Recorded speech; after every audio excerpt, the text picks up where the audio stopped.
we have an innovation summit in the form of a panel session on the fourth industrial revolution. I will now hand over to the moderator of that panel or the summit in the person of Sharif Badamosi. Hello, and welcome to this year's Enactus Nigeria Innovation Summit, supported by Nestle Nigeria. We're delighted to be able to defy the coronavirus and bring this to you through the wonders of technology. I'm your moderator, Sharif Badamosi, and I'll be taking you through a depth of stimulating and insightful discussion around this year's topic, which is guaranteed to leave you tethering at the edge of your seats. As the theme for this year's Innovation Summit is the fourth industrial revolution, reskilling and repositioning for future success, we will be digging deep into the concepts of the fourth industrial revolution, how it will transform the world, the opportunities it presents, and very importantly, we will be discussing how it impacts you and what you must do today and what skills you must acquire now to have a chance of being successful when you get into the heart of the fourth industrial revolution in a few years. So what is the fourth industrial revolution? To get a clearer picture of this great phenomenon, let us take a quick look at the three industrial revolutions that preceded it. At the heart of every industrial revolution the world has witnessed has been the need for speed, volume, leaner production methods, and cost reduction, to name a few benefits. In the mid-1760s, mechanization of industries was born with the use of water and steam to power machines in production. The world was able to transition from the use of handmade goods to the use of machines in producing our goods. Just over a century later, in the 1870s, the second industrial revolution occurred. Electricity was discovered and used to advance our production capabilities to producing in mass quantities. About another century later, in the late 1960s, the third industrial revolution was born. Automation was the new order of the day. With the use of information technology and electronics, we were able to transform our production capabilities beyond our wildest imagination. Now, about half a century after that, we find ourselves at the dawn of the fourth industrial revolution, also referred to as Industry 4.0. The fourth industrial revolution is the next great phase of advancement in global production methodology. It sees the conversion of physical, digital, and biological systems in the development of cyber-physical systems, made possible by the use of heavy data, artificial intelligence, machine learning, and the Internet of Things. In simple terms, it can be called the digital revolution. So what is all the fuss about? What is the significance of the fourth industrial revolution to me, you might ask? Well, it is everything if you think about it. The transition is deemed to be a great disruptor of our conventional lives. The COVID-19 pandemic that has gripped the world this year has certainly forced us to rethink how we live, work, produce, and consume. The fourth industrial revolution, while gradually easing its way into our lives over the years, has had to make a sudden leap to the forefront due to the coronavirus pandemic. Now let's talk about the disruption that is expected from the fourth industrial revolution for a minute. Imagine a world where machines will be undertaking most of the tasks of production and services in business, the leisure industry, or the healthcare sector, amongst others. This, with lightning speed, precision, zero margin of error, production and service efficiencies will skyrocket. Competition will take a whole new dimension, and consumer tastes and preferences will become very dynamic and versatile. The possibilities will be endless. Now, the types of jobs available in our societies will take a dramatic transformation as well. Many of the jobs we know today will be a thing of the past, as machines will take over these roles. Now, a recent study by McKinsey Global Institute reports that by 2022, 50% of companies believe that automation will decrease the number of full-time staff, and by 2030, robots will replace about 800 million workers across the world. However, it's not all doom and gloom.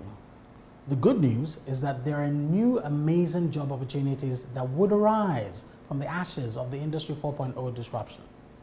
Some of these jobs have already started popping up over the last decade, such as data scientists, UX, UI design, critical thinking, automation engineering, IT solutions architects, project management, and so on. It is also anticipated that a plethora of other soft skills will be born out of this revolution. One thing is for sure, we all need to start rethinking our strategies for life and how we plan to live it from now on. This change is imminent, and it is coming faster than we think, and each of us must be ready for it so that we're not caught unawares.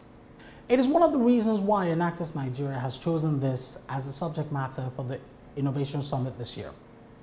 We would be having a live discussion with 3 distinguished guests that have a wealth of knowledge and experience of the 4th Industrial Revolution and the impact it would have, especially on the African continent in several sectors of the economy. But before I introduce members of our distinguished panel, let me welcome Enactus Nigeria Country Director Michael Ajayi for a brief chat about what really inspired the theme for this year's Innovation Summit. Right, great to be with you, Mr. Michael Ajayi. Thank you very much. We want to just find out a little bit about what inspired this year's Innovative Summit. What was the rationale behind it, and what was it that we're trying to achieve? Thank you, Sharif. In Enactus Nigeria, we believe that the youth of a nation is exactly what the nucleus of a cell is to that cell, the very lifeline of that nation. Therefore, if we must advance and make progress as a people and as a nation, then we must make deliberate and intentional efforts today to invest in the future of this country by investing in the youth of today. A lot of people around the country today will attribute some of the security concerns we have across the country today to the long-standing abandonment of the Nigerian youth in terms of their development, in terms of whether academics or skills development or otherwise. Over time, we seem to have neglected the youth of this country as a people. And some people believe that that is part of the problems we are facing today in this country. Going forward, with the advent of the 4th Industrial Revolution and the way the entire world is transforming and the way the 4th Industrial Revolution is going to transform human existence as we know it, we already know that a lot of jobs will be lost, millions of jobs will be lost, but we know also that much more millions of jobs will be created. However, we need to be able to empower young people around this country to be able to prepare for the future. The sad thing is, while this revolution is taking place around the world today, the Western world seems to be way ahead of us. In fact, in this part of the world, in Africa, particularly in Nigeria, not so many young people are aware of what is coming. Now, if they are not aware of what is coming, how can they prepare for it? How can they position themselves to take advantage of that situation? And this is precisely what we are doing in Enactus Nigeria today, to bring about a situation where the young people across the length and breadth of this country are empowered with information so that about what is about to come, so that they are able to prepare themselves, they are able to position themselves, and indeed that is why the theme of the summit is reskilling and repositioning for future success. Our goal is that at the end of this session, the Nigerian youth would have been well informed about what is to come and how best to prepare for it so that they are able to take advantage of it and leverage the 4th Industrial Revolution to succeed rather than become victims of the 4th Industrial Revolution. Now, for us, it is about nation building. It is about nation building, as it were.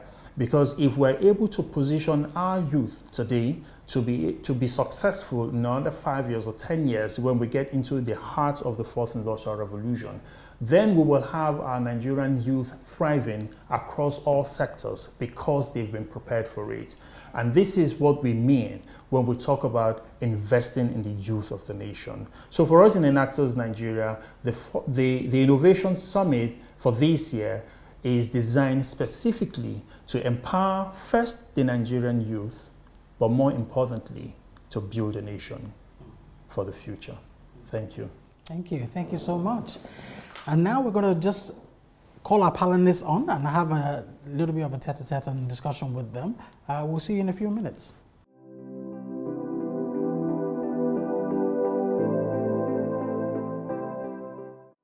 Welcome back, everybody. It's absolutely amazing to be here again. And now we're going to be going to our panel discussion, and I'm going to be introducing our panelists right now. I'm going to start with Mr. Eniola Campbell. Mr. Eniola Campbell is the Nokia Nigeria country senior officer and head of sales. He has been with Nokia for over 17 years in a number of roles, working in North America and Africa in sales, marketing and product marketing. He has over 27 years in the industry working in a variety of technologies and technologies. The motto of Nokia is we make the technology that connects the world. Amazing. Nokia remains one of the leading vendors in 5G, the mobile technology that would help advance the fourth industrial revolution. In his role, he talks to the CEO of Nigeria's major telecom operators, key ISP and enterprise CEOs, and several Nigerian government organizations on the role of ICT and telecoms in the advancement of the fourth industrial revolution. Next on my panel, I have Mrs. Dele Tejosho. Now, Ms. Dele Tejosho is a pioneer in education technology. In 2012, she founded the Wi-Fi Combat Academy, which offers a variety of educational technology solutions to institutions, schools, and the government. Now, the Wi-Fi Combat Academy launched the Code Week Nigeria initiative 4 years ago, an empowerment annual coding event engaging children from both private and government schools to learn how to design tech applications. Now, through its partnership with the Oracle Academy, Microsoft Nigeria, and Lagos State Ministry of Science and Technology, the Wi-Fi Combat Academy has trained over 6,000 students from both government and private schools, and trained over 400 teachers in data science and programming. The Academy, in partnership with the Oracle Academy, launched the annual competition, the Oracle Student Hackathon, 2017 and 2018. And recently, the first Oracle Teachers Hackathon. It also partners with Data Science Nigeria and held the Artificial Intelligence Bootcamp for secondary schools. And the third panelist that I have is Mr. Orimolade Oluwayemi Alexander, quite a mouthful, Marketing and Communications Coordinator, Philanthropies for Microsoft in the Middle East Africa. He is responsible for Microsoft's social good campaigns, marketing and communications for philanthropies, government affairs, to both internal and external audiences in the region. Prior to this role, he was Microsoft's Nigeria communication lead for 5 years, and was responsible, and in which his responsibilities included, but not limited to, the operational, executional, and tactical implementation of all communications efforts for Microsoft in Nigeria. Yemi, as he is fondly called, is a storyteller, communication specialist with over 14 years hands-on experience in marketing and communications roles functions with a bias for data analytics. Yemi holds an MBA in marketing, an avid Arsenal fan, and loves watching and analyzing football, enjoys listening to music, Nigerian music, and enjoys domestic chores, plays chess, and he's married with kids. I'd like to welcome all our panelists here today. They're quite an amazing bunch of people, and we're going to be engaging them in the fourth industrial revolutions discussion this morning, or this afternoon. Welcome, panelists. Hello. Oh, hi. How's it going? Can you hear me? Yes. Yes. Yes. Yes. Welcome, panelists. I just want to kick everything off by asking each of you, I would start with Mr. Campbell, to just give us kind of like a general introduction to the fourth industrial revolution, the way you see it. Perhaps also from your industry's perspective, or also from how you feel that it's going to change in the next 5 to 10 years, especially within the African space, with specific reference to Nigeria, of course, because I'm sure a lot of people are very eager to actually know what implications this thing is going to have for them. So I'm going to leave the floor to Mr. Campbell to speak for about 5 minutes and just give us a general rundown of how he sees the fourth industrial revolution. Okay, Over to you, terrific. sir. All right, thank you. Thank you, first of all, for the opportunity to speak to the team, and thank you, I think, for to Enact for this session. This is, I think, very timely, particularly when you look at the COVID situation going on. We are at the beginning of the fourth industrial revolution as we speak. Particular to the industry that Nokia is in, the ICT, the Internet Communication Technology industry. This has actually helped expand the industry and accelerated it during this time period through the use of technology to help keep us connected as we go through this trying times. If you look at the ICT industry in general, it is one of the few industries that, despite all the changes that are happening around the world, is actually continuing to grow. In fact, accelerating through this. In particular, in Africa, if you look at the industry, this industry is one that has produced over the last 10 years 1.7 million jobs across the continent. It is responsible for 8.5% of the GDP and contributes over $144 billion of economic value to the continent. And so even the public sector, you'll see contributions of 15.6 billion in the ICT part of the industry. So it is an area that's continuing to grow. It is an area that needs and continues to need new jobs, new people to increase the amount of opportunities in this industry. You see a lot of companies such as Nokia and others that are working with the telecom providers, particularly here in Nigeria. You have the big four. So you have the MTN, you have Airtel, you have Glo, you have Nine Mobile that are building out their networks, particularly even through COVID, increasing the amount of money that they're putting into their networks. Here in Nigeria and across Africa, you're seeing the transition of mobile technologies. So while you have the fourth industrial revolution going on, you also have the evolution of mobile technologies. So what you've seen in the early stages is 1G, 2G technologies, which are primarily for voice. Moving to what's called 3G technology, which is a lot of the technology we use today. You started to begin to touch on using data connections as well as voice connections. So a lot of the stuff that we're using when you pick up a handset today is 3G technology in Nigeria. What you're starting to see is the advent of 4G technology in Nigeria and across Africa. This is allowing us to do more increased things across data and allowing us to do more ubiquitously in the network, allowing things like e-commerce, things like we're seeing in e-banking. So some of those things are starting to happen. In other parts of the world, as rightly said earlier, they're more advanced. So in other parts of the world, particularly in Asia and in North America, you're seeing the advent of 5G technologies. 5G technology is going to become a key enabler for the fourth industrial revolution, because that is what things such as the Internet of Things are going to run on. The big thing when you talk the fourth industrial revolution is digitalization. The key enabler from that, from a mobile network side, is the 5G technology that's going to be put in. Several trials are starting to be ran across the African continent. I believe South Africa, they were running one. Here in particular in Nigeria, MTN did a 5G trial recently that I think was in the news. So you're seeing that technology begin to be explored even in Africa. So I think as we move forward, you'll continue to see the ICT industry lead the way from a connectivity standpoint.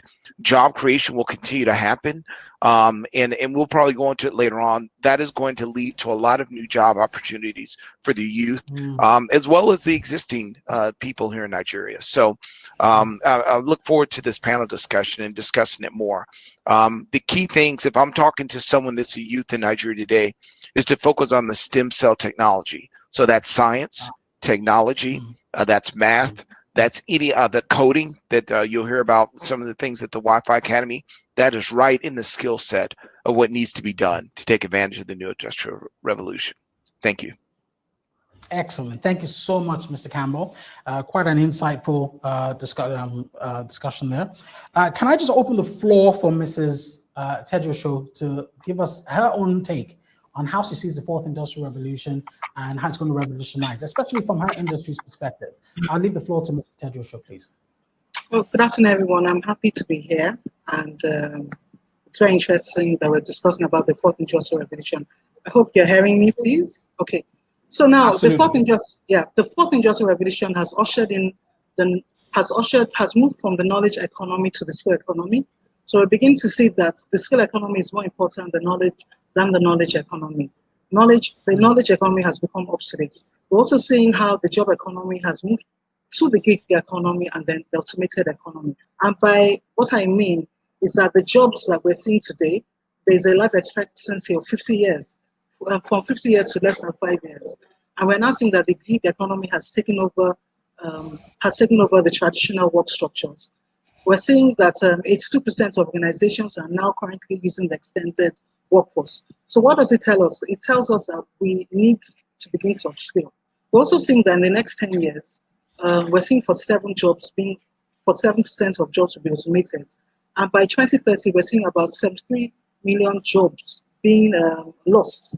So, but as Mr. Campbell was saying, there'll be new markets and new industries, and 85% of jobs have not been invented yet. Yet, when we're looking at the Z generation, 65% will be working in jobs that do not exist. So, what's it telling us? That it's important in demand. And we're now going to see that the jobs that will be in demand by 2020, there'll be about a loss of over 133 million jobs reported by World Economic Forum. We're looking at data analysis. We're seeing AI and machine learning. We're looking at general and operations managers. We're looking at software and application developers and so on. And surprisingly, new technologies such as VR, virtual reality experts, Internet of Things experts. And there's going to be a lot of decline. So as that is ushering in, we're going to see about 75% of all jobs, traditional jobs, declining. Like, for instance, you'll be shocked, accountants, people that work as secretaries. Recently, Microsoft launched their bots, the PA bots application, where you don't even need the secretary to take notes. The bots will take all the notes. So how is it telling us? Okay, I just want to say something. We have about 4 disruptors. We have lots of disruptors, but I want to bring these guys: Elon Musk, Larry Page. We're looking at what's his name? The founder of Microsoft, and the founder of Microsoft and Facebook. Now, if you look at all these disruptors, what do they have? They were curious. They learned about the world. They were innovative. They understood what it was to have teams, passionate. They developed multiple skills. They're resilient, so we're now beginning to see. Later on, we'll discuss about that. So we're beginning to see that that the skills needed for the 21st century will be cognitive skills, system skills, complex problem solving. We're looking at process skills, social skills, resource management skills, technical skills, and physical abilities. So we're seeing these things happening. And there has to be a shift of traditional education to alternative learning, because traditional education was more for the first industrial and second industrial revolution. We're now looking at what alternative learning, which emphasizes about problem solving and innovation. So when you're now learning has changed. There's new learning. When you're learning, it's all about looking at the problems within you. How do you solve it using digital skills? How do you think about it? Critical thinking. I tell people that you don't need to be a coder, but collaborate with people that have the skills. You can be an artist and you're learning the new ways of learning arts using multimedia design skills. So these are things that will definitely change our landscapes, and we need to find a way to push our children. And then one thing that I tell people is that traditional learning was one street. But this time, let's think about education. Should it be customized? Yes, it can be customized, and we'll further discuss that. And then in final note, I want to say something. The future has come, the future is here, and the future is now. Absolutely. Thank you so much. Thank you so much. it's going to be quite an eye-opener when we talk about the educational sector and how that's going to be affected, because I'm sure a lot of students out there are really trying to understand, how will this affect me? I've got my degree recently. I don't know what's going to happen. Where can I move to? What can I do next? What's the next move for me? There's so many different questions that people are asking, especially those that haven't engaged the labor market yet. But before I do that, let me engage Mr. Arimolade for about 5 minutes for him to also give us his own take on the fourth industrial revolution and how he sees this affecting our society going forward. Mr. Arimolade, thank you. So thank you very much, and thanks for this opportunity to be here. So when you hear Dele and Eniolas, talk about 4IR or Industry 4.0, I ask myself, yeah, what do you need to say? But what I would say something. Trust me, I'm a storyteller, right? Yeah. Anyway, so what I would basically say is, like, the fourth industrial revolution represents a fundamental change in the way we live, we work and relate to one another. Okay. And just before we started this conversation, I said, think about the fourth industrial revolution as a pseudo fourth industrial revolution as what is currently happening during this whole COVID madness, right? So some of us, for the first time, started working online. Okay. Some of us, for the first time, started having meetings online. Some of us, for the first time, started knowing what Slack, Zoom. I heard another one today, WebJam. The truth remains that things like this already existed. However, because of the COVID situation, it has accelerated the usage. Okay, so what it means to me is that is how we should start looking at the fourth industrial revolution, because most of the advancement in technologies that some of us had known 3 years ago, 2 years ago, or even 6 months ago will become the new normal. Because another thing is the word new normal. New normal has existed before, but now everybody's using the word new normal. Okay, so things like the Internet of Things, and Yola made mention that with the 5G technology, it would help leapfrog that particular disruption, that particular advancement in technology. Okay, some of us already know artificial intelligence. Artificial intelligence, you see it as that big word, but when you break it down, things like your chatbots, okay, things like your driverless cars, right?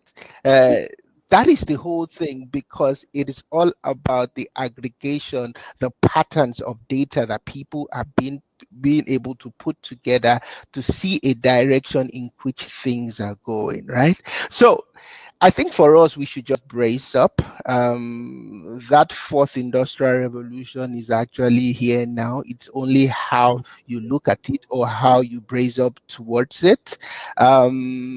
It's not even news anymore that jobs will be lost. And I think Dele had mentioned about that. It's not news that jobs will be lost. It would happen. Just think about COVID. A whole lot of people lost jobs. A lot of businesses who could not meet with the current trends of things lost out, right? And that is what the fourth industrial revolution will bring. Okay, jobs will be lost, but you know what? There are some people still cashing out even right now.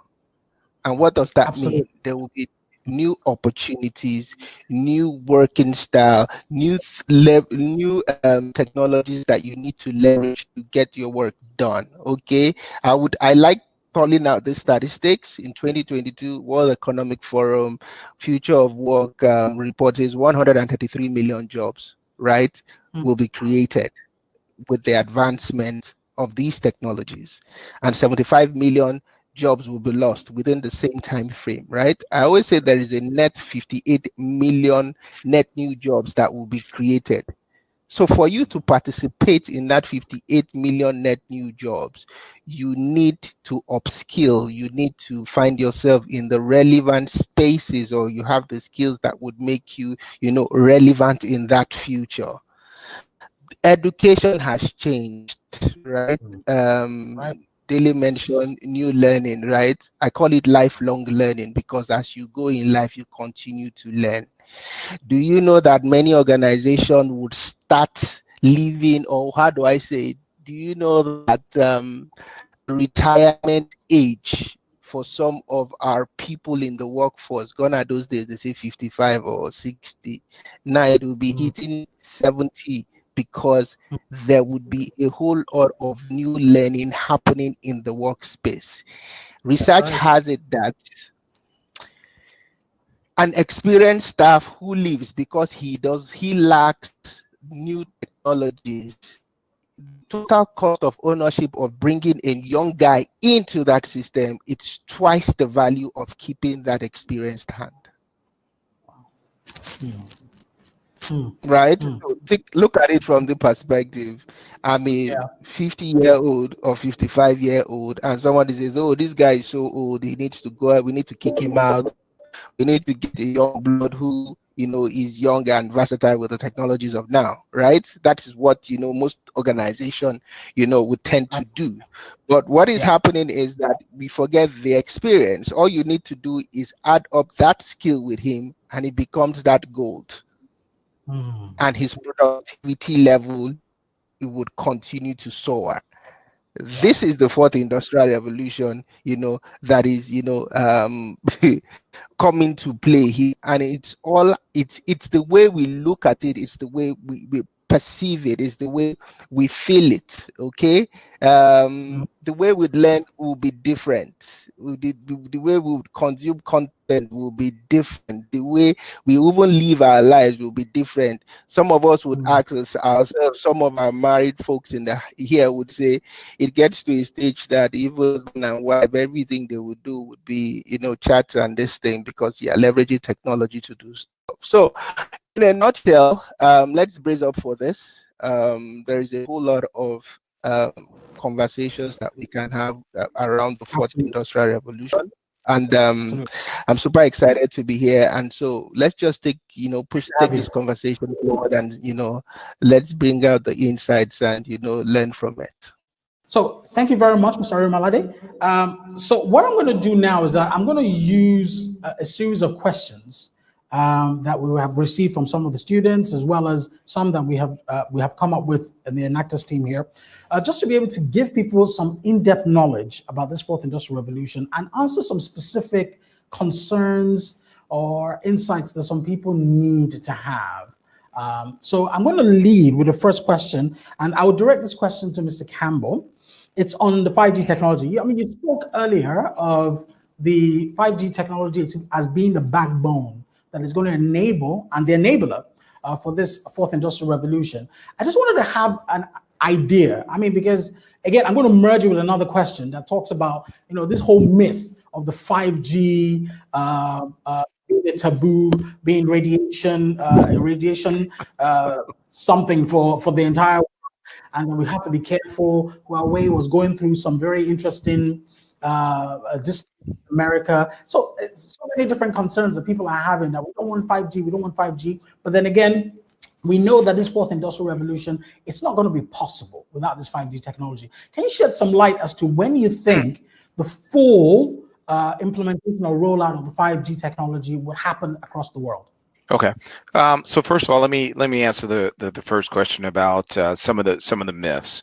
5G. I know even in Nigeria, I think the NCC had to release a statement that discussed some of the questions. I think there was even something that came out that potentially 5G could be helping the spread of COVID.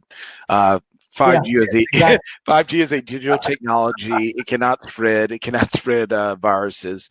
The radiation that is used from 5G has been tested extensively. 5G is actually being rolled out in conjunction with a number of standard bodies that have done extensive testing of 5G that has been happening over the last 10 years. So 5G, while it's a new technology being rolled out, it is not a new technology per se as far as being tested and being used. 5G is beginning to be rolled out today. So in certain parts of the world, if you go to North America or if you go to Asia, they have actually implemented 5G as we speak. However, there are different varieties of 5G, and without getting too technical, today the 5G that is being utilized still takes advantage of a core network that is older technology. So what that means is you can get some advanced speeds on 5G, but the full realization of it for things like real-time automation is still going to still being worked out. That will probably come out over the next 3 to 4 years as operators, network operators, build out more of their core network to have true what they call 5G end-to-end networks.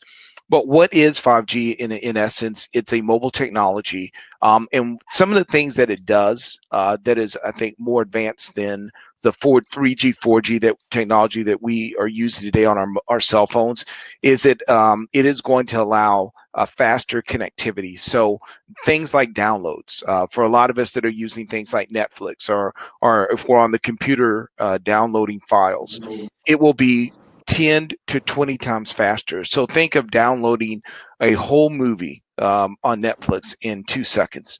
Think of instant connectivity that you can now have, let your car drive itself because it's getting fast enough reaction time that you can sit back and read a book while the car's driving because it's constantly connected to the network. We're seeing some of the things like automated factories. And so some of that stuff, even in Nokia, one of our factories we have in Finland is completely automated today with robots. And it allows us to actually build out our equipment because it's a 5G in a set space. Artificial and augmented reality. If you're a gamer, think of going to the next level of 3D gaming where you're completely immersed in the game and you're able to put a 3D headset and touch things. Augmented reality means that, let's say you're looking at something with something like Google Glasses on. Because of 5G technology, you'll be able to look at it. You'll be able to touch it with the glasses on. You'll be able to pull up information on it.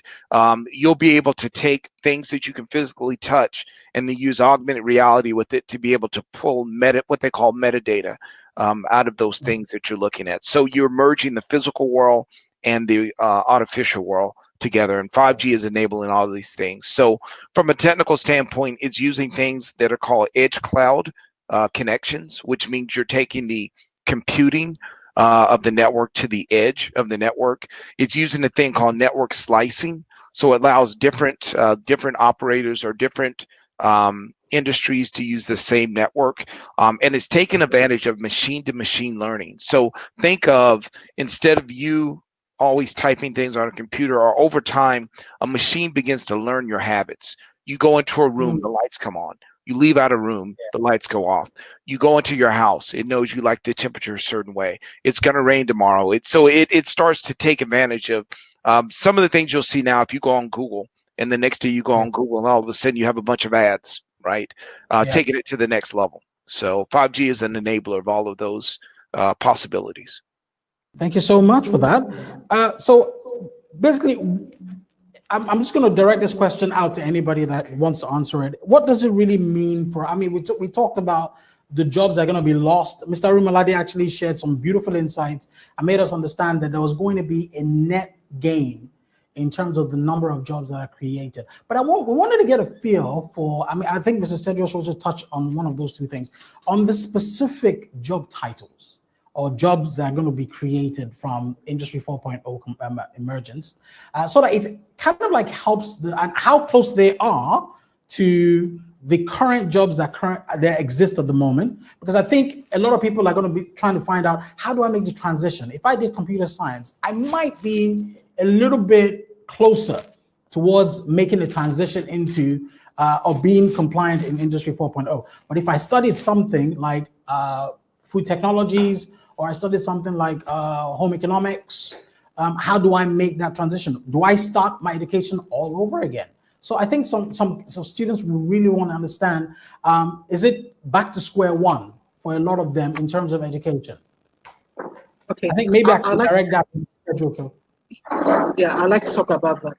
So according to the Economic Forum, the jobs by 2022, there will be about 133 million new jobs. So we're looking at data analysts and scientists. We're looking at AI and machine learning. We're looking at general and operations managers, software and application developers. We're looking at sales and marketing professionals, because that is very, very big. The sales and marketing has actually changed. It's changing the channels. It's changing the channels. Like for instance, now advertising. I've worked in an advertising organization, and we were really concentrating on above the line. But now you're not looking at new channels. Social media has taken over. I mean, look at your technology that you're using now. You're already like streaming in YouTube. So anybody that wants to know this, if they want to be, see that people within COVID, people, as you said, they were winners for COVID-19. Now I want to come in. I need to have. I can branch into my marketing, and I want to be a content provider for social media. So one of the skills I need to learn, I need to know multimedia design, whether I like it or not. I need to learn video editing. These are skills that we need to know. I need to know how to use a camera, even if you have a robot using the camera. Do you understand what I'm saying? How do you direct? How do you direct and you edit all what you're doing? So the thing is that things have changed, and I believe that students need to have multiple skills. Unfortunately for university students, I will still talk about that for them.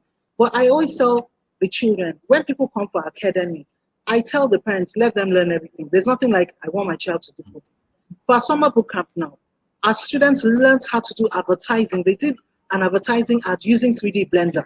It was amazing, using the Pepsi ads. And they used 3D Blender to create things. And I was amazed. They put music, it was animating, it was like a proper ad.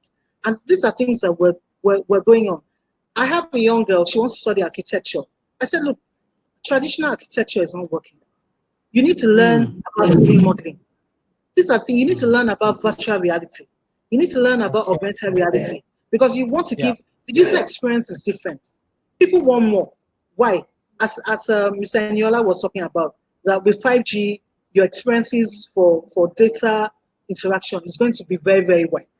So you can see, you can see, even though I've given you, the latest things, but they also talked about new technology specialists.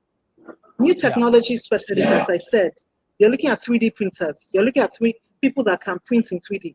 Okay, I'm a medical doctor. I met a medical doctor. He's a coder. He understands data science. He uses his phone to operate. I was like shocked. Using your phone to operate. He wrote a program in data science where he can actually operate. He can actually operate. He's an ophthalmologist. So he takes his phone, he's put the program, and he can do that. Why? Because of AI and because of data science. So career. So in my last talk, I was talking about careers. Careers is not more a one fit.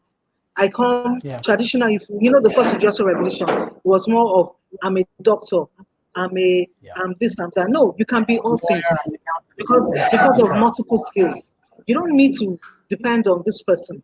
Even I want to learn video editing because I'm tired of waiting for the video editors. And in our academy, we teach these are things that they have to be on their fingertips. Right from primary, secondary, they need to learn everything. You don't just say, "Oh, I want to move into this." Every skill matters. And they were not talking about new technology specialists, organization development specialists, information technology services. And they were also looking at digital transformation specialists. You know, for organizations that are moving from traditional, they're going into digital to the digital space. They'll be needing digital transformers. You know, that's right. And then one thing that I was talking about, you said something very powerful. You said that how can I advise people to learn? Okay, so I'm going to talk about that. I liked what Mr. Emi talks about. He said he was talking about lifelong learning. Yeah. We need to begin, even though you've gotten the knowledge, how do you now make it lifelong?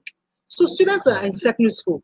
They need to, let me be frank with you, there are things that they need to do. First of all, education has moved from traditional to alternative. So we're looking at personalized technology, enhanced learning. If products that they're giving us are customized, then our education should be customized. For it is a pity if people do not use this time to build themselves. Let me tell you what I did for my kids. Although they were going to school every Saturday, Sunday, they were learning something new for technology. That's what I did.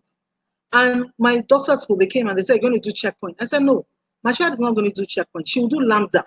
Lambda is something that you learn to understand communication skills. I want to sell this. How do I do that?" My son did, he just finished a course on leadership. And these are, my kids are less than 15 years old. And see the skills. So see the skills that I'm now putting down. So for these young people that are there, let me just read out the list. For those that are just learning, you can learn graphic design. It gives you the foundation. From graphics design, you can move into UI UX. That's web layouts for web development. UI UX is big.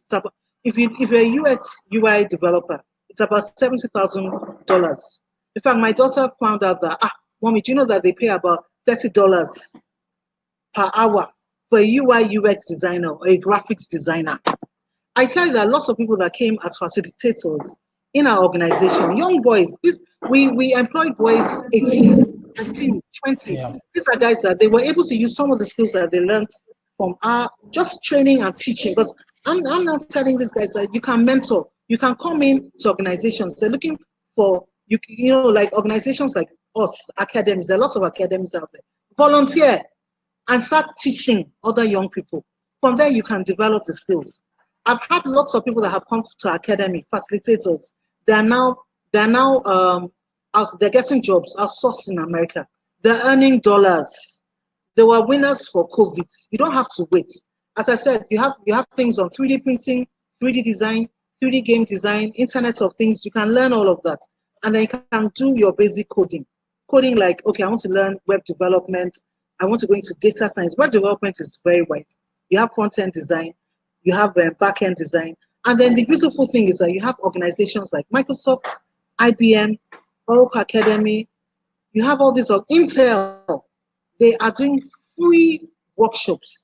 They're doing free training workshops that these young youths can participate, and they're starting from scratch.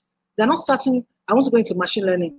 How do I start? And I forgot to tell you, data science Nigeria. They've done a lot for the what do they call it? For the Nigerian youth. And then if you want to push it, you can go to CAD Academy, you can go to Code Academy, you can go to all these organizations. Then another thing that I want to talk about, for those that don't really want to go into that, we have what is called emerging digital competencies. I was talking about where for people, like I found out that lots of people lost their jobs. Why? Remote work. They didn't have the skills for remote work. As you said, we have so many new platforms for being able to do what we're doing today, Zooming and all that. But lots of people don't know much about remote learning. If remote work, if they have the tools for remote work, they can learn. So these are things that they have to go back and learn. So there's so many tools on Google, there's so many tools on Microsoft, there are programs. If you go on Instagram, every day I'm seeing one free webinar. And that's what the world did. COVID opened the world for everybody. There is no reason why we have not taken training. I did training.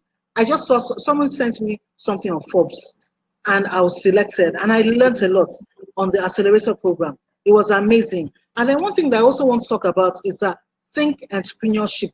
That's something that I learned from, although in my academy we do that. Africa needs a new generation of entrepreneurs and a set of innovative, high-growth companies that will energize the sector and create jobs. We have over 10 million young Africans that join the labor every year, and 60% of them are unemployed. And you know that the agricultural sector has about 60% jobs. If you're looking at the supply chain using technology, and there are programs going. I just saw one where there are free trainings for people that want to do startups in agricultural tech. Do you know what I'm saying? And I found out that technology is disrupting both the formal and the informal sector. You see an informal sector that doesn't look very pleasing, but you can use digital skills to make it interesting. So these are the kind of things that they have to push themselves. You know, they said by 2035, more young people will entering the African's workforce. Yes, there are no jobs, but through technology, creativity, and innovation, you can create value. You can create products within the agriculture and the health sector. So I think there's no reason why these students cannot take advantage. Remember, it's so important for collaboration, teamwork. Get people that have, Edumolu Foundation is there. I believe that there's so many foundations out there that are giving free workshops on entrepreneurs. Even this organization that, So the thing is that let's push ourselves. This is not the time to sleep. This is the time to build your skills, and this is the time that you have to take responsibility. That's what COVID has done. We need to take responsibility for what we're learning, for lifelong learning. And I really learned a lot from what Mr. Yemi said. He said that the new norm now, you don't have to sack your workers. If they continue to upskill themselves in new learning, new skills, then they will be relevant. As I said, the gig economy has come, and it's more of like 1 year, 2 years contracts. But if you keep on, what do they call it, upskilling and learning new things and adding, then guess what? You don't ever need to retire because you have what it takes to be able to work within this workforce. And I said the future is here, the future is now, and it's for the youths and everybody to take advantage. Thank you very much. Thank you so much. Mr. Omalaje, I'm going to ask you a question in a minute, but before that, I wanted to give an opportunity to our students who are watching live to ask any questions that they may have. So can I just open the floor to any of the questions that our students have? Because I know those will be specific towards their heart's concern. So do we have any questions? We're going to get the questions at some point. Mr. Yemi, when you were talking about upskilling, that's someone that is old. I was just trying to figure out how do companies make this transition? If, for instance, I'm an organization, COVID has actually plunged us into where we find ourselves at the moment. But the problem is, I find it difficult to make the transition. So I'm thinking that maybe I may have to probably get rid of some people and, things like that. I find it difficult to shuffle as an entrepreneur. How do you think companies can begin, just very quickly, just speak to this, to be able to sort of they create environments for this older people that are stuck in between generations, in terms of skills gap to do with IT, information technology, for them to be able to stay on at work and also give the best of their experiences as well? Dalit already mentioned it. It's yes, I talked about lifelong learning. I also talked about you taking responsibility for your actions, right? And I think that is the starting point. So look at it, right? We found ourselves in a situation where we started using tools that that existed, but we never knew probably the functionality, right? And the question was that I knew of so many organizations that in the first 2 months of COVID, they didn't do anything. Their whole workforce were working out of WhatsApp. Yeah. Right? Which for some of those brands didn't speak well, right? So think about any top company in this country and just imagine that their processes were done through WhatsApp. Why? Because they were not used to, this kind of teleconferencing or using technology to be more productive and be collaborative, right? So I think the first thing for any forward-looking organization is to start looking inward and creating platforms where employees can begin to learn, upskill in these new skill sets, Even though that most of us, we always find ourselves always waiting for organization to upskill us or reskill us or, anything about skill. I think it's for us to take responsibility and start doing it for ourselves. And when we do it for ourselves, it helps us better. Now, think about this. Because of the situation we find ourselves, and again, anytime I, look at the current situation, I always see it as a pseudo, industry 4.0.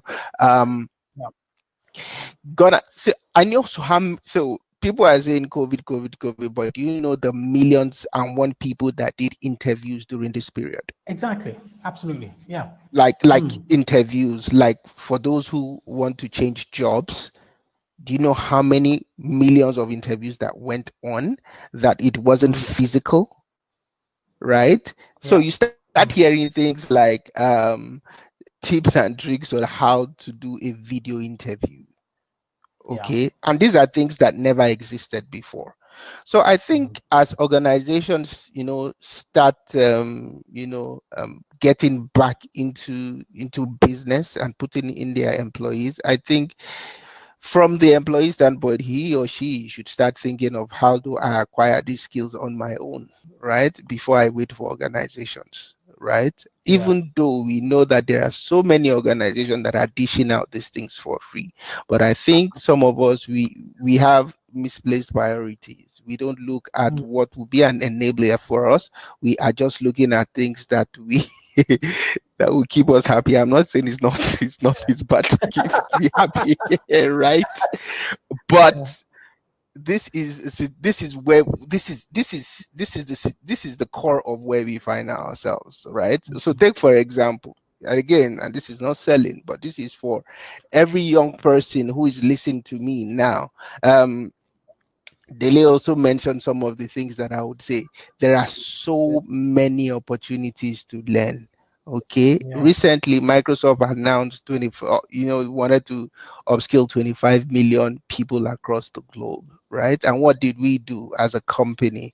We looked at the 10 in-demand roles. And when I say in-demand roles, I'm talking about information from LinkedIn that says this is who organizations are employing. This is how they have been employing the last 3-4 years, right? Now think about it in the last 3-4 years. Now, we also took that data, and again, what I'm saying is the power, this is how organizations will be thinking. And when you talk about critical thinking, right? We took data, which is obviously for individuals who in the past life, it used to be called statistics. In the new day Nigeria, it is either called data science or machine learning. So for people who are a bit confused that in those days, I did statistics. If you do statistics, you must be a teacher. I'm telling you what it is now. So don't get, or they say you, yes. and they tell you, oh, you become census. You'll be counting people, right? Yes, this is right. We took the data of 3-4 years, the way organization, their patterns of employing, the kind of skill sets they were looking out for, right? So we put that in one column, right? Then we started saying, okay, so we have, like some 10 in-demand roles that organization has been looking for in the last 3-4 years. We also looked at it that, okay, in the next 5-6 years, what are the growth opportunities of those same jobs? And we saw that there was, a positive growth of those jobs, right? We also asked that these jobs, how well are they paying? And we also saw that there was this upsurge, like, interesting, it's going up north. Now, look at two critical criteria again. They said, which of these same roles you don't need a 4-year degree? Yeah, right, exactly. Right. That is another pillar. And they said, which of these roles could be learnt online? That was another pillar, right? And they came up with that 10 in-demand roles, putting all these criteria together, and what else? And curated it on LinkedIn Learning, and it's for everybody to go there and learn for free. I will drop the portal drop the portal here for anyone who is interested, and it is free. For most of us who do content or take courses on LinkedIn Learning, there is a paywall. You pay to get LinkedIn Learning content, but this is free, right? Let me also tell you, it is not your academic qualification that matters now. Absolutely, yeah. Right? In Microsoft locally in Nigeria here, out of the VI office, there we have a team that is called the engineering team. Before, Microsoft used to be a sales and marketing organization. Now you have people who are building products out of the office in Nigeria.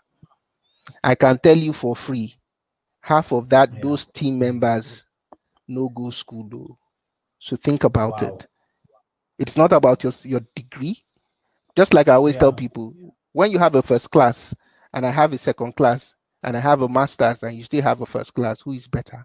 Think about it. Exactly. Right?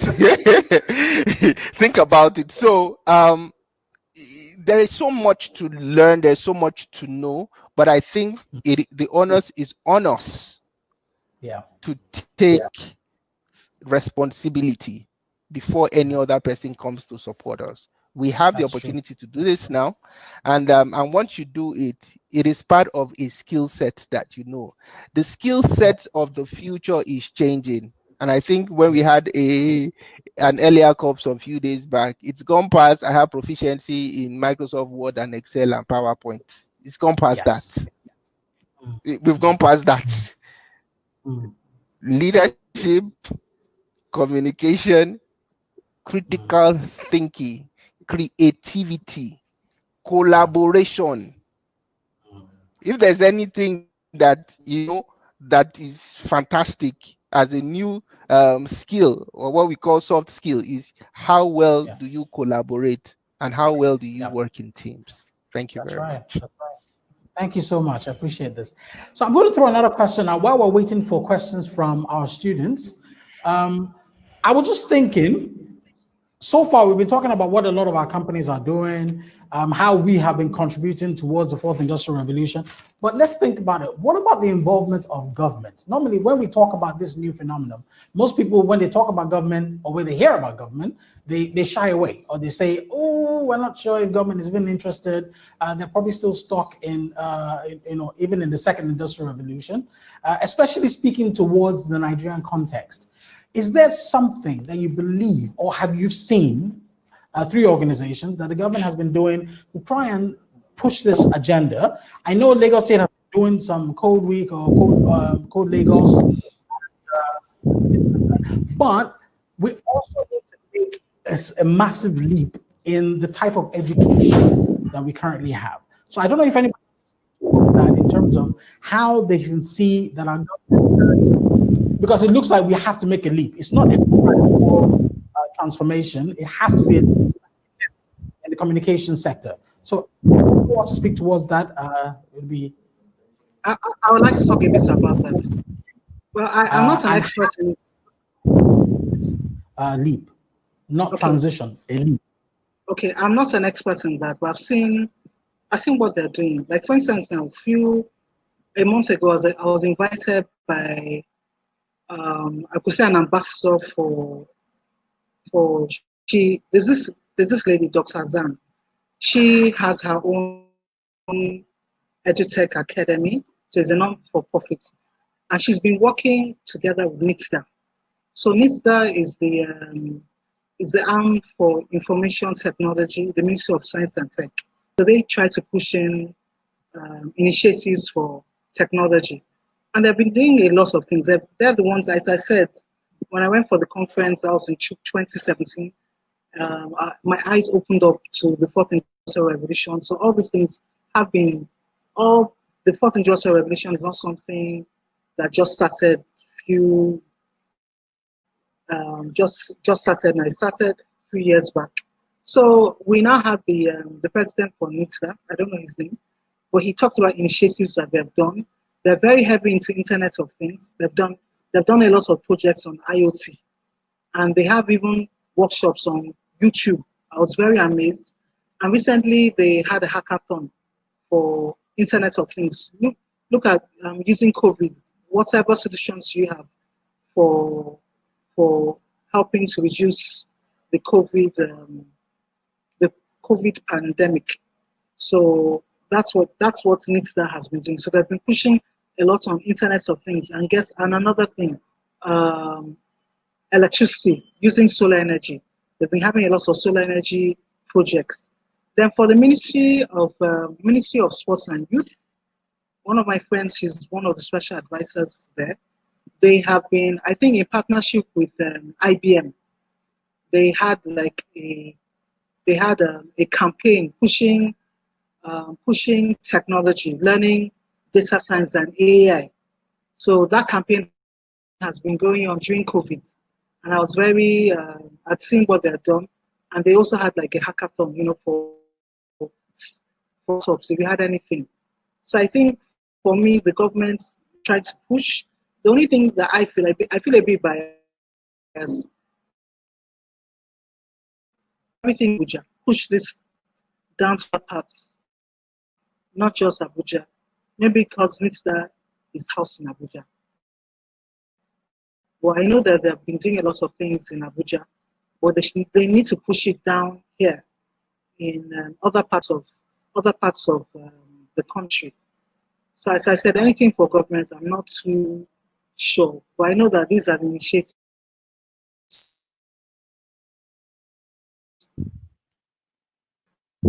Sorry, I think we lost it. Thank you very much. Okay. We have a question now from a Benjamin Campbell. And his question is, in a gig economy, do you see big companies allowing their employees to develop applications that might compete against their own technologies? He asked this as many companies require employees to sign non-compete agreements. Do you see big tech companies developing more platforms that allow people to develop on versus developing applications themselves? Who wants to take this question? Oh, so I can talk a Mr. little Campbell, bit. yes. Yeah, so I can't talk about all industries. I will tell you within Nokia, we have a whole division that we call Bell Labs. For those of you who may be familiar with the telecom industry, Bell Labs was a major inventor of a lot of the technology we use today, everything from the transistor to the laser to a lot of the telecom technology we use today. And so we have a whole division within our company that is focused on innovation. We do a lot of the patents, I think over 700 plus patents, and that group is actually incentivized. So those are a lot of PhDs that we have are incentivized to do and to develop new apps and new technologies. We also do a lot of things within the community. I know even in Nigeria, about a year ago, we sponsored some coding in Abuja for a number of students. We were focused more on female students. But one of the things that we tried to do is increase innovation and entrepreneurship. I think more and more companies are realizing you can't do it alone. You're going to have to involve either outside entrepreneurs or develop entrepreneurship within your organization. The challenge, and rightly so, remains who owns that intellectual property. And I'm not going to lie to you, in most companies, you're going to be signing away that intellectual property. So it is a balancing act. But there's definitely entrepreneurship that is being encouraged. Yes. Okay. Probably has to be a new legal framework to be able to sort that out. Correct. Yes. Okay. Does anybody else want to speak to that? Maybe Mr. Amualade, same question. So I think Eniola spoke, insightful about it. But again, I always say beyond products and services that we build as employees within an organization. I also think depending on the organization that you work for, again, there could be programs, right? There could be programs, there could be initiatives that you can start, and at the end of the day, the organization adopts it and makes you a co-founder, and even though you're still working in that same organization. Right. So yes, one thing is, the product and services from a technology standpoint. A product and a service can be an initiative, right? And an organization buys into it, and instead of you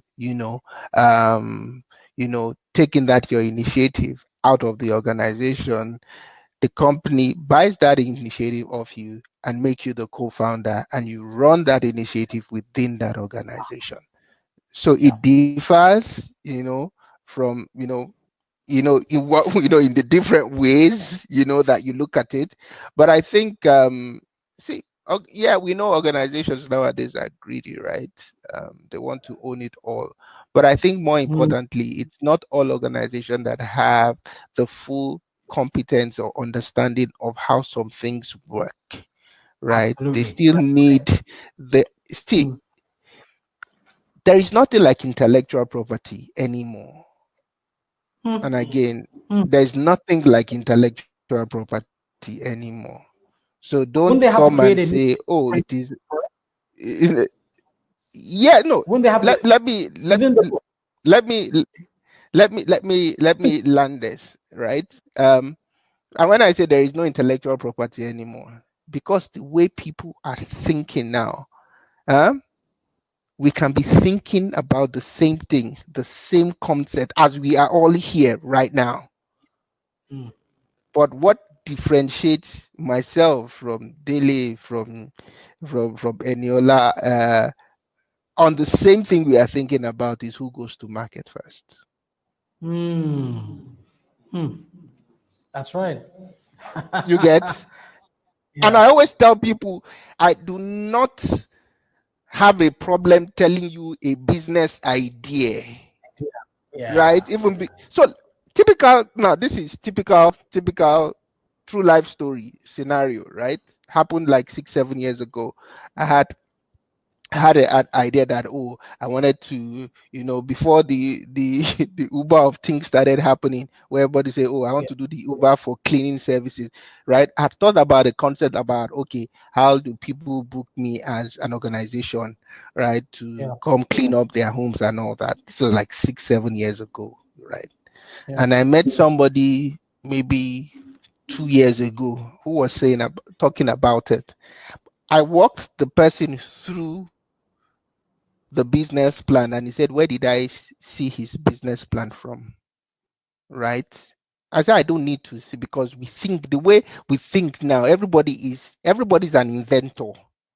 The only thing that differentiates you and I is who goes to market first. And that is why there is no intellectual property. So are you saying because I thought about that thing 5 years, I penned it down, and somebody who just was born 2 days ago thinks about the same thing, and I said, it's my idea? Come on. Right? So it all depends how we look at things like this. I hear you when you say new processes, new frameworks, the way we need to start looking at things should be different. But I think, again, because of this advancement in technology, ideas go to jam. And who goes to the market first with those ideas? It's just like MMM now.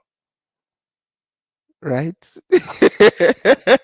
Now first enter, go blow. Right? But that's the way I look at it.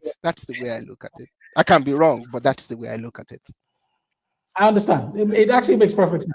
We have a question from Gabriel Aja. What is your advice to people that are embedded in other disciplines such as social sciences? I feel the industry 4.0 is making disciplines like that obsolete. Now we have another. Let me just take the next one. Godwin Andrew. So you guys can decide who's going to answer the first one. Godwin Andrew also says, how can technology and innovation create new markets? Also, what are the specific expectations from human resources? This is a good one. I like this. In meeting up with the future workplace. I think all those questions are aligned around from a skilling standpoint to what the future of work holds. I don't know which question I would answer to this, but for the guys in social science, I always say this joke. And you can take it as a joke, or you can hate me. I always tell people, in those days, when they told you to do mathematics, you were running to commercial class.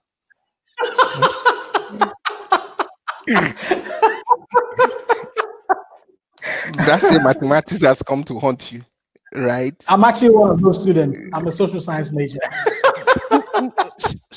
And this is not, that is why when you need to go to before you get into the university, they say pass maths or English or pass maths and English. Those are the compulsory courses. So what am I saying in essence? For anybody currently who see, I'm going to give you a typical example. Okay, because I'm in the communication space, right? There's something we call one of the tools of communicating is what you call storytelling. Okay. There is that storytelling. The reason why you tell story is that it remains fresh in the mind of who you are delivering that message to. Then it has moved ahead to visual storytelling, using images, using pictures, using videos to tell that story. There's something called data storytelling. Okay. Right? Using the power of data information in a numerical form to tell your story. I would advise any social science student right now, the basics of anything that you want to do, have some sort of knowledge. I'm not saying computer.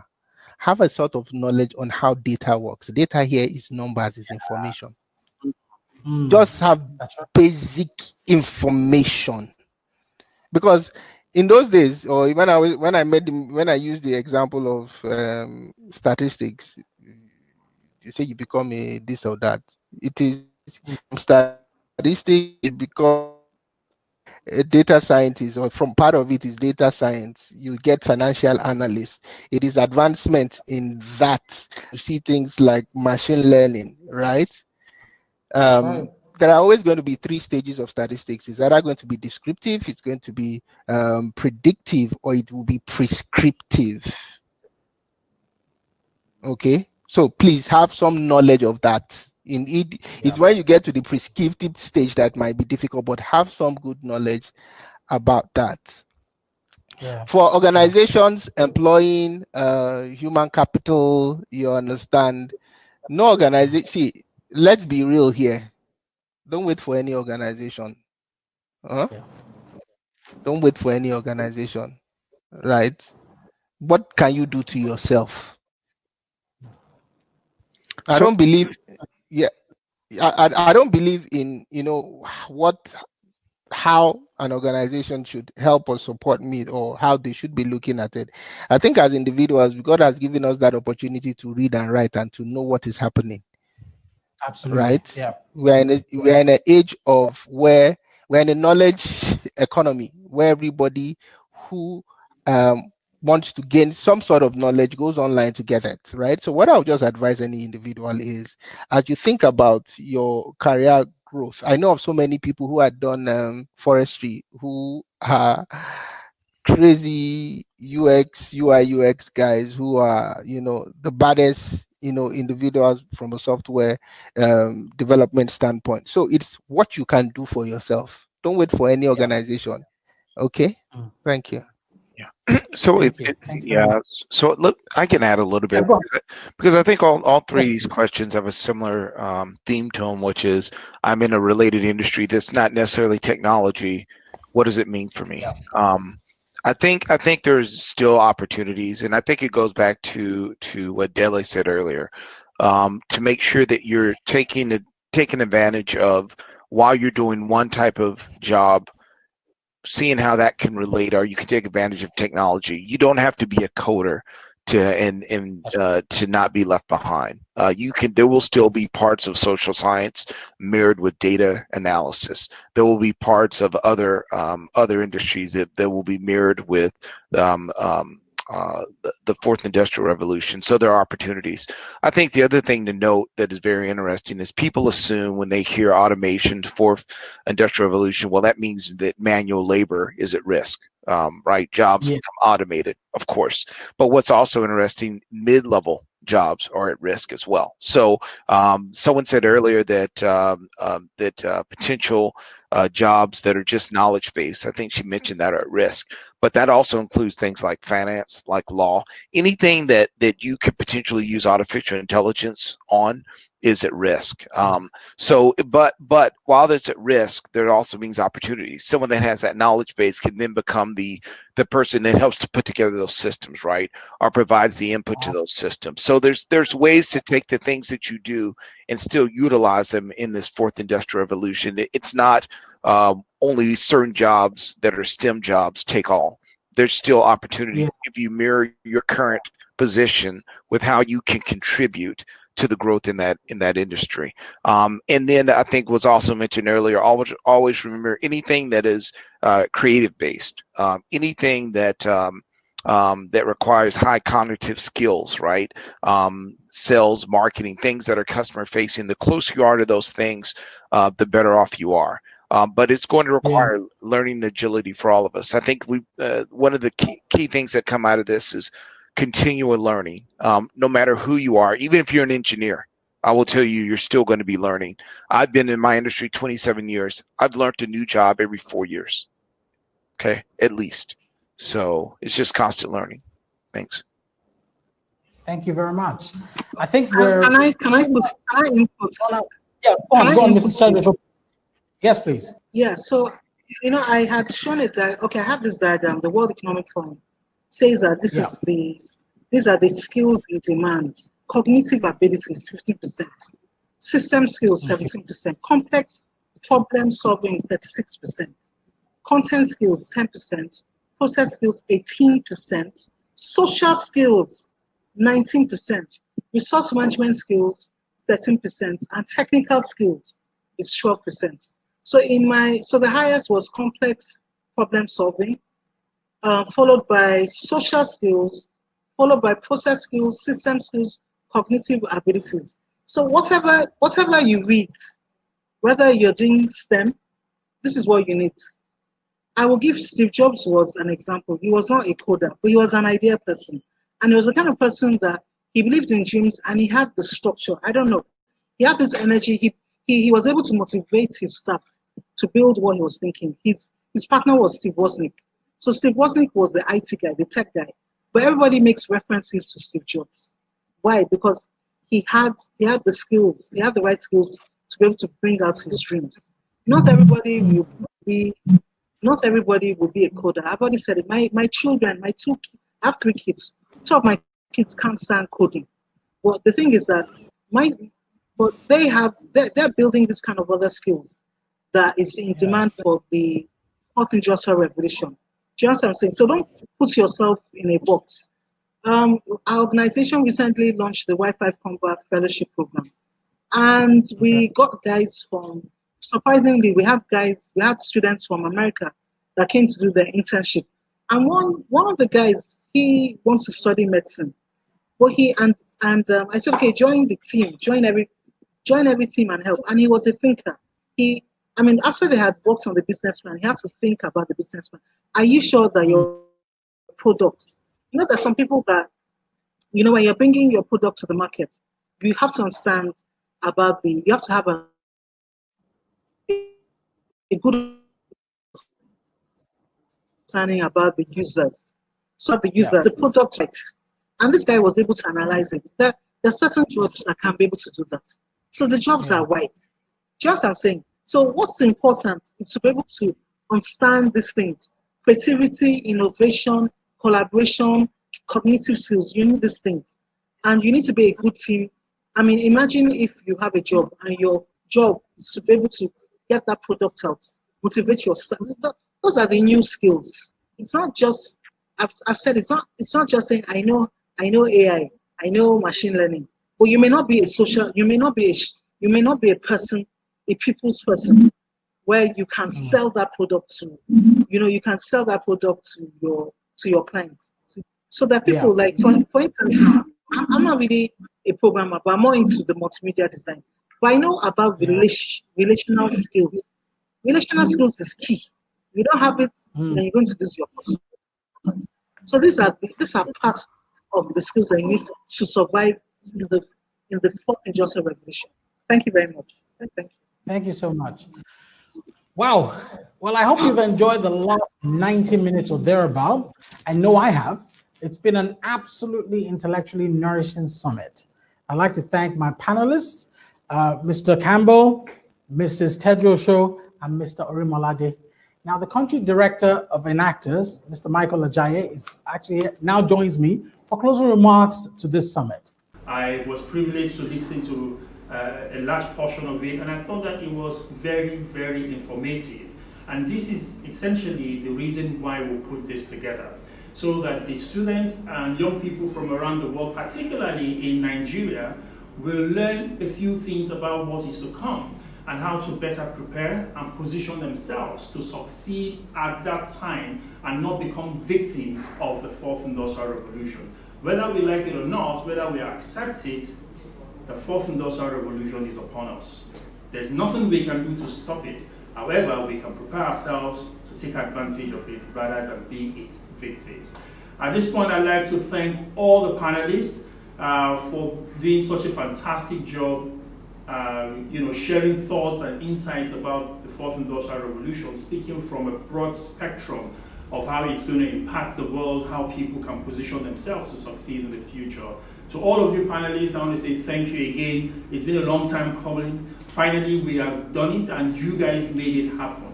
And to all the students and young people around the world who participated, I hope that you got something out of this, and I hope that there's something you heard that is going to change your life and change your perspective towards life, change your perspective towards the fourth industrial revolution, and therefore position you to succeed in the coming years.